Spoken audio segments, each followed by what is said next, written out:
I pulled over and just cried because the abuse started here. It's upsetting. It's upsetting to come back and to see the prison still standing. Don't cry.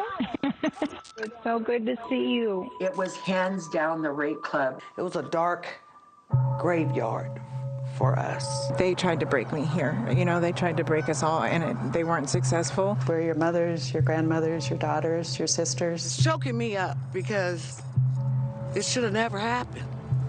None of this should have never happened. They gave him the name Dirty Dick Smith for a good reason. Is that what I was sentenced to? They're all together. They're all in it together.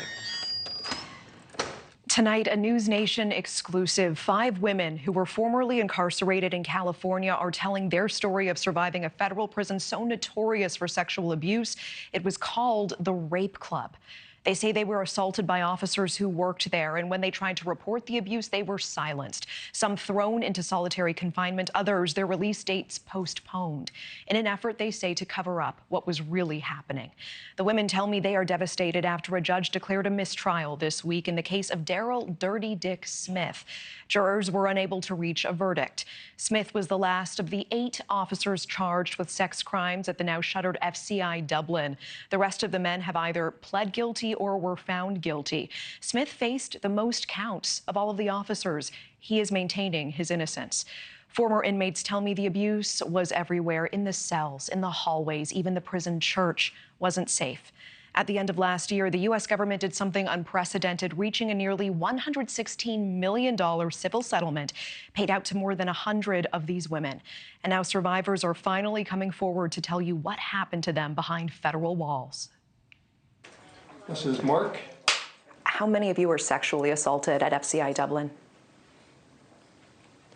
What's going through your mind? I'm sorry. It's embarrassing to tell people that what we went through is real. One of the biggest cases of abuse ever at a U.S. prison happened here, and for the first time, we're hearing their stories. These women say at Federal Correctional Institution Dublin, from the guards to the warden, even the prison church wasn't safe. NewsNation spoke to Wendy Ponzo, who alleges that Chaplain James Theodore Highhouse abused her. 4 times. I was 140 pounds when all this occurred. I ate myself up to over 200 pounds. If I figured if I became ugly, nobody else would want me. Nobody else in the prison system would come at me, and that wasn't true. I still don't go to church at all. I don't pick up my Bible. I can't. The chaplain, who pled guilty to 4 counts of sexual abuse, is one of 8 former FCI Dublin correctional officers charged in federal court for sexually abusing women behind bars. 5 pled guilty, including Chaplain Highhouse, sentenced to 84 months in prison.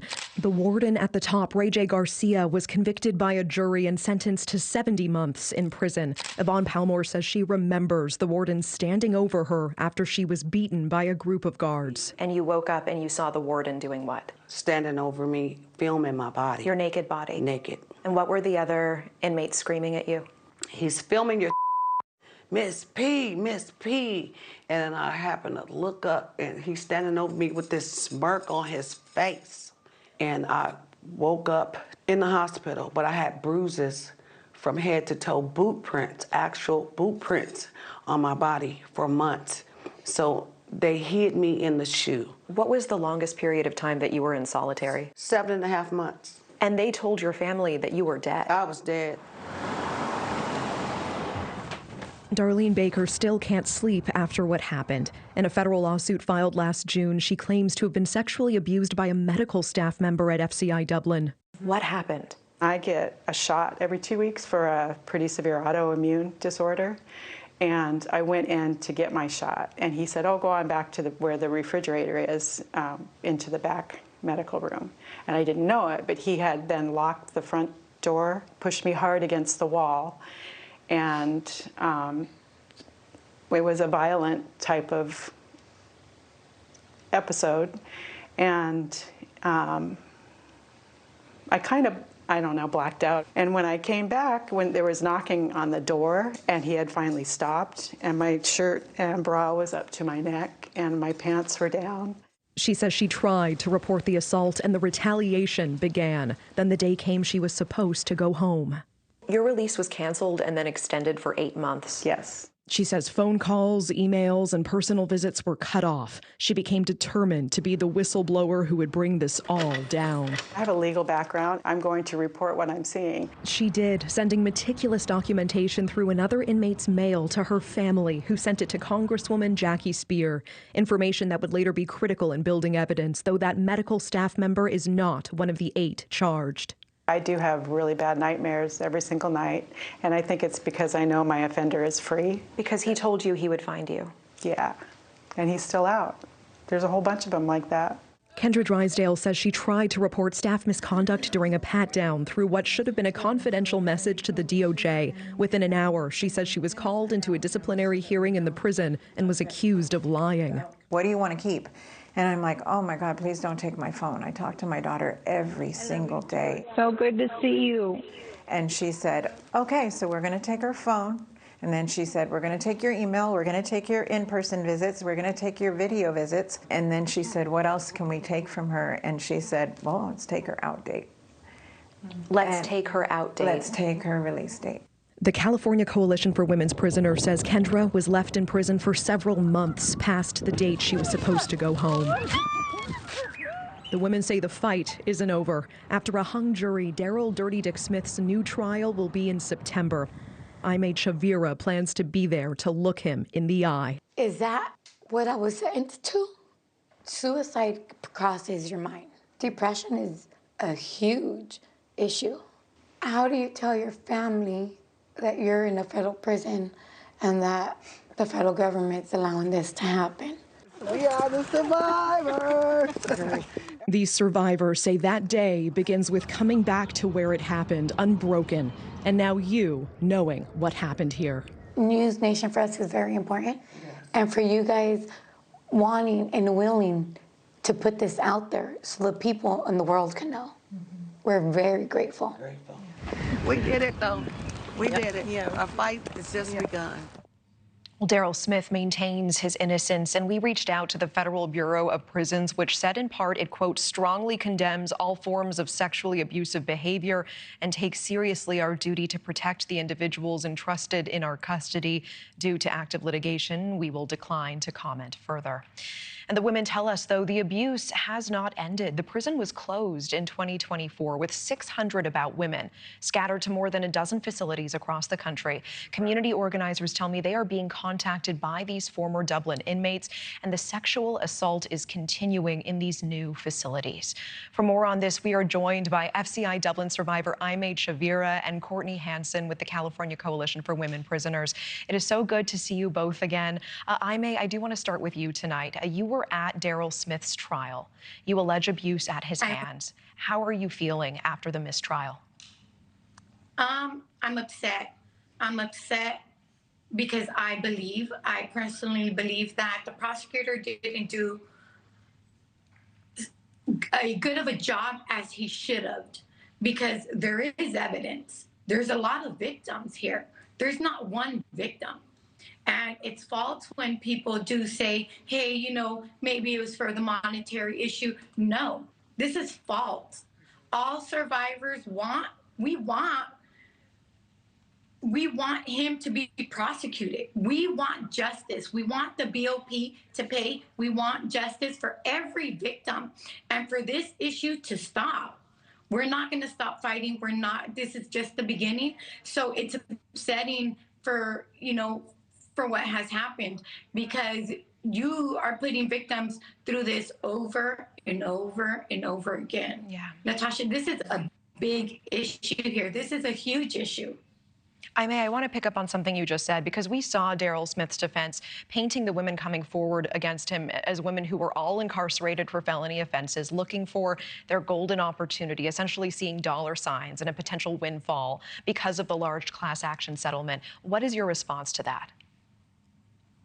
My response to this is that against the law for somebody, to say, hey, you're going to receive a monetary settlement here or something? No, because the victims, as I speak as a victim, what we wanted was justice. What came from us, what came from me personally, was justice. Prison time. You committed a crime, pay for the crime that you have committed, not just by yourself, but with 7 other more hundreds of officers have done, and till this day are still doing. That's what we were asking for. That's what we're still asking for, and we're going to continue to ask for justice.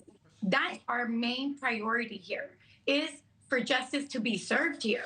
If I committed a crime and I had to pay for it, so do they. Yeah. But their badge and their shield kind of makes it hard for this to happen. But it shouldn't be like this. There should be even justice. The system should have an even justice pay here for everyone, for an equal, and that's not what we're seeing here. I hear you, Aimee. And Courtney, I want to bring you in here. It's interesting. This jury was comprised of 10 men and 2 women. You closely monitored this trial. What insight can you give us into the jury selection specifically regarding women? Yeah, thank you for asking this question. It's really important to note that the initial jury pool was pretty evenly split. During selection, potential jurors were asked whether they or someone that they're close to have ever experienced sexual assault. So this question effectively disqualified many women. And rather than recognizing this type of lived experience as a source of expertise and insight, the court treated it as bias, sidelining, in our opinion, those most capable of understanding the trauma at the very heart of this case. So only 2 females ended up on that jury because the rest of them were disqualified for either experiencing sexual assault themselves or having a close loved one, family member, a person close to them who had experienced it. That's fascinating. I want to ask you about this because in the opening statement from Smith's defense, they made a point of saying there is the absence of physical or DNA evidence here. They're trying to insert doubt with the jury. It struck me that you say Dirty Dick Smith said something very specific to you that relates to this. Can you tell me what you remember? There was a time when I went down to the officer's station and Officer Smith was working. And as I went down there, I had told him, hey, one day you're going to pay. And he leaned back on the chair and put his feet up and said, you're a convicted felon. I'm a federal officer. Who do you think they're going to believe? You don't have a word that I can't use on air. But in other words, so the audience can understand me, it would mean ejaculate. So people can understand what I'm talking about is you don't have my physical evidence in your hands or on your clothing, so you can't, there's no way I'm going to get prosecuted. So this is what we're facing, Natasha. This is what we're arguing. The cover-up, the cover-up of the government, or, him being protected, where we have, this is exactly what we're talking about. The evidence that is being hidden, or for him to know that this is what we've been talking about this whole time. Mm-hmm. He clearly told me.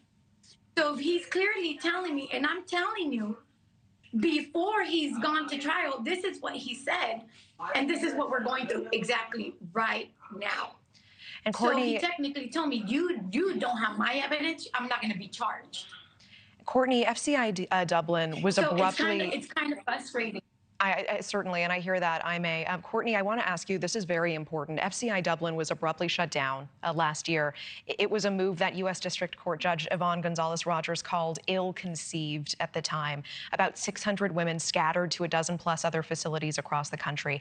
Has the abuse ended in these new facilities? The abuse has not ended, and it's important to note that that abrupt shutdown of FCI Dublin happened as soon as our class action lawsuit against Dublin and the BOP required a special master to come in as totally independent oversight and monitor the crisis at the prison. So they shipped hundreds of people, as you said, all across the country, and we continue to have incredible movement attorneys go and visit these people, and we have confirmed reports ongoing sexual abuse perpetrated by staff at other federal women's prisons, on top of other forms of heinous retaliation, including extremely widespread use of solitary confinement, which is a form of torture and retaliation. And it's exactly what women faced at FCI Dublin when they reported abuse through official channels that they were told to report it through.